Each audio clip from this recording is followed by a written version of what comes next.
With the 2025 NFL season just around the corner, I'm going to lay out my predictions for what team will win each division, what the playoff bracket will look like, and who will end up winning Super Bowl 60.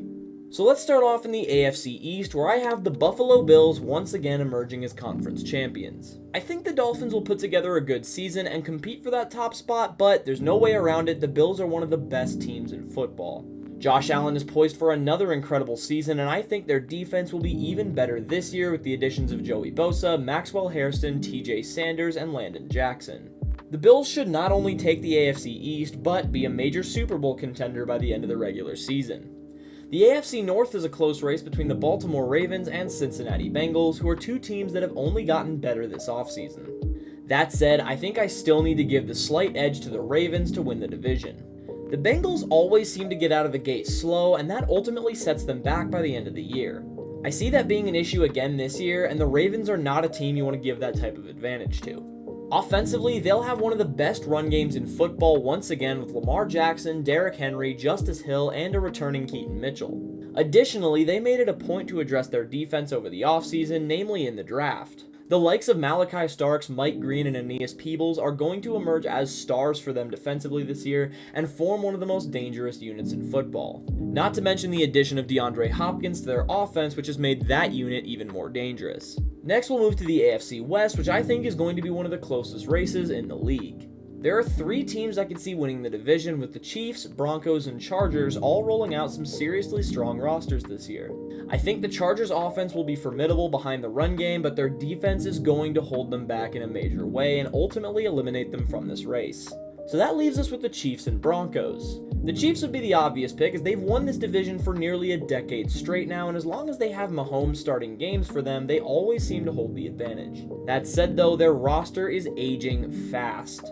We saw the start of that with guys like Travis Kelce last season, and anyone who watched them play knew their record wasn't really reflective of who they were as a team. This was something that was later exposed by the Eagles in the Super Bowl. The Broncos, on the other hand, are trending way up. Their offseason was one of, if not the best out of any team, adding the likes of Talanoa Hufanga, Dre Greenlaw, J.K. Dobbins, Jahdae Barron, R.J. Harvey, and many more. They have an answer at every position now and have fixed the issues that were present last season. So, for the first time since 2015, I'll take the Denver Broncos to win the AFC West. Then there's the AFC South. This is a division filled with wild cards, and I don't mean playoff spots when I say that. Really, all of these teams feel like they could have a great season if they just get long-awaited breakout seasons from just a few players. The Jaguars, for example, feel like a breakout rookie year from Travis Hunter and Trevor Lawrence finally reaching the potential they know he has will lead them to a playoff berth and potentially even a division title.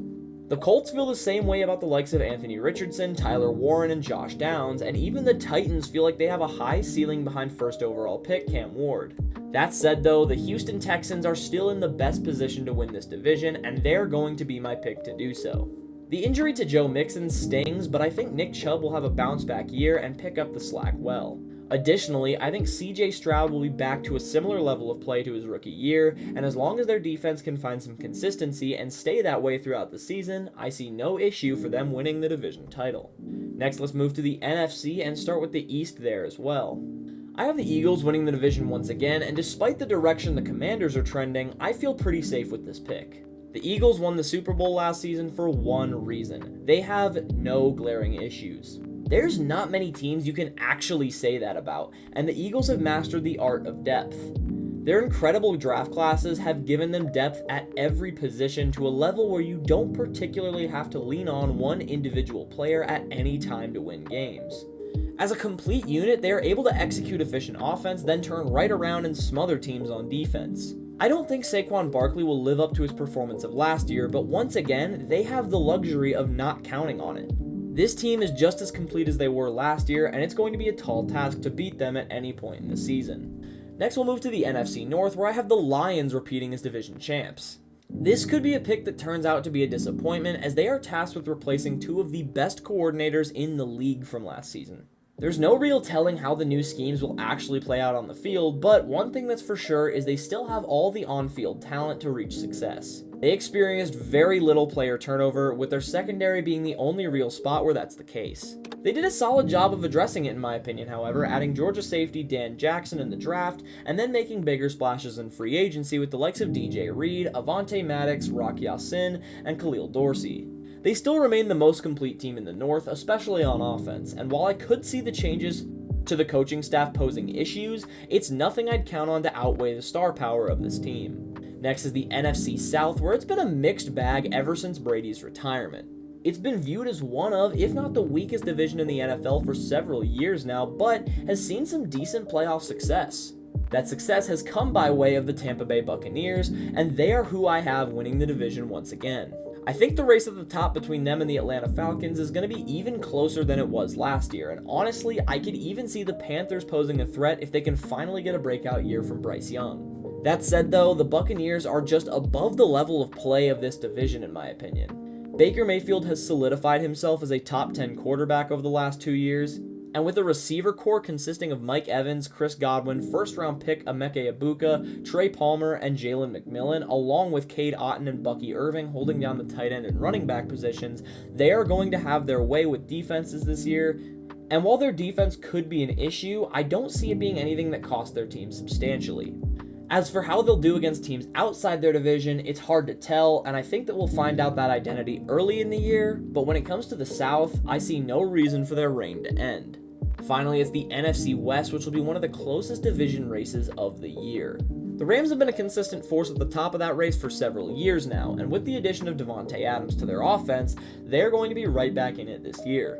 The San Francisco 49ers will be back healthy this season, and there's no question that when injuries are off the table for that team, they can be among the best in the league.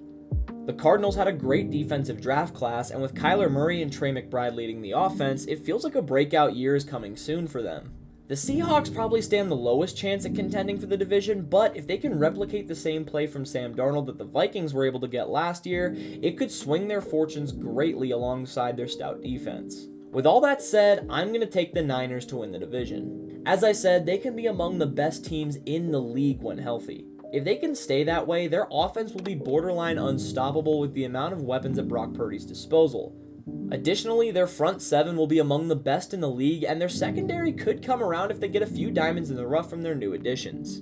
So with that, let's transition to the playoffs. Here's the bracket with where I believe each conference champion will be seeded. I have the Ravens and Eagles receiving first-round byes, and I think the Bills could take the spot in the AFC, but I think the Ravens are just a slightly more complete team. As for the first wildcard team in the AFC, I have the Cincinnati Bengals. I think they will still have a great record this year, even if they do get off to a slow start. Joe Burrow is a top 5 quarterback in this league without question, and their offensive numbers reflect that. I feel like it's almost impossible for their defense to be as bad as they were last year again, and that should be plenty for them to secure this spot. As for my first NFC wildcard team, I have the Washington Commanders. I think with or without Terry McLaurin, they are going to dominate the Cowboys and Giants and give the Eagles a run for their money. They have a veteran team rallying around one of the best young quarterbacks of all time, and they are as explosive as it gets. Their defense is going to be stifling once again, with their offense continuing to do whatever they want in the passing game. They'll be a dangerous team come playoff time as well, as this team is built for a long season. Moving back to the AFC, I have the Chiefs taking the number 6 seed. Despite them losing the division, at the end of the day, the Chiefs are still the Chiefs. They'll find ways to make their offense work, even if it means Mahomes getting the ball to players outside the usual suspects. Their defense should continue to play well, and although the West will give them some tough matchups, they should be able to handle teams outside their conference well, and if we're being honest, the refs will likely give them a win or two on top of that. I think they'll make the playoffs, but don't be mistaken, this isn't the Chiefs team we've come to know. Next in the NFC, I have the Green Bay Packers taking the number 6 seed. They are a team that doesn't get talked about enough going into the season, but I think they're poised for a great year. The NFC North will offer tough competition, but this team has assembled a stout defense over the last several years, and despite some question marks in their secondary, I still think that unit will get the job done. Offensively, they're a complete unit. Jordan Love has emerged as a solid to great starter in this league, and he has tons of weapons at his disposal. Josh Jacobs also proved to be a great addition to their backfield last season, and I expect him to play at a similar to better level this year. In the final AFC wildcard spot, I have the Miami Dolphins. They will also benefit majorly from being a fully healthy unit this season, and like the 49ers, if they can stay that way, they will be an incredibly tough team to beat. Their offense will be top 5 without a doubt, and if their defense can take a step forward this year, they could even finish higher than this. Quick honorable mentions to the Chargers, who I see just missing the playoffs on account of their defense and the very tough competition in the West. The Jaguars, who I think will also just barely miss the cut on account of their defense. And the Colts, who I could see making it if they can keep Anthony Richardson healthy and playing at his ceiling, but so far he just hasn't proven he can do that, so I'll have to leave them out. For the final NFC playoff spot, I have the Atlanta Falcons. I am expecting a major breakout season for Michael Penix Jr.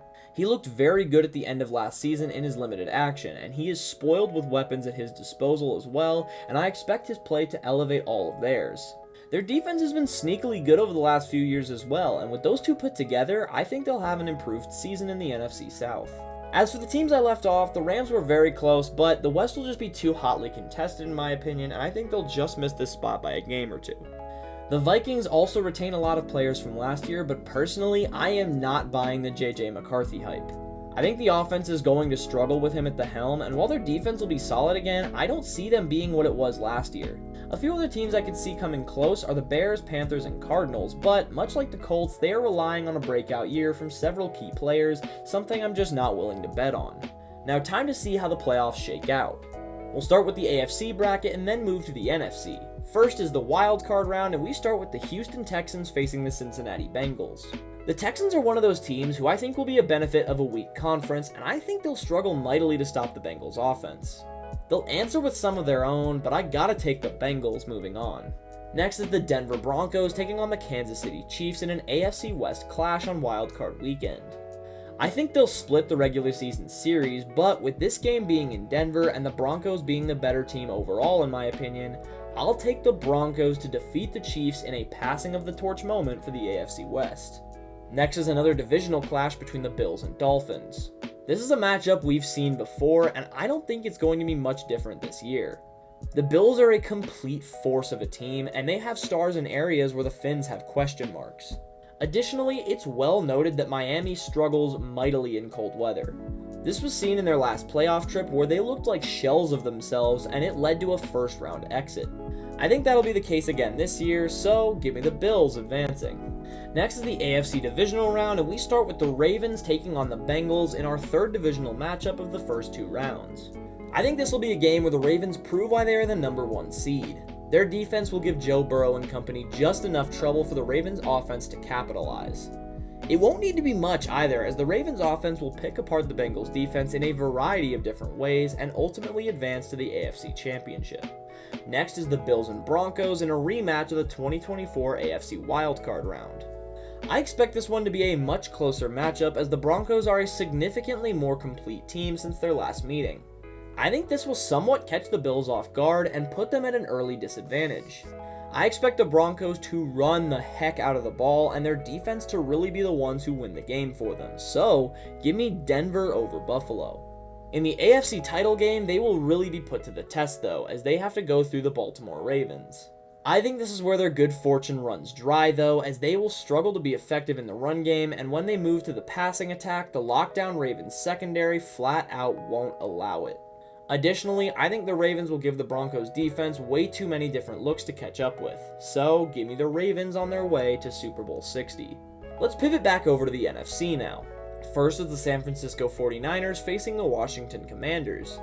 This is going to be one of the best games of the playoff in my opinion, as these teams have endless big playability. That said, I think the 49ers front 7 will wear down the Commanders' offense over time, and as long as their offense can capitalize on this separation, I'll take them to advance to the divisional round.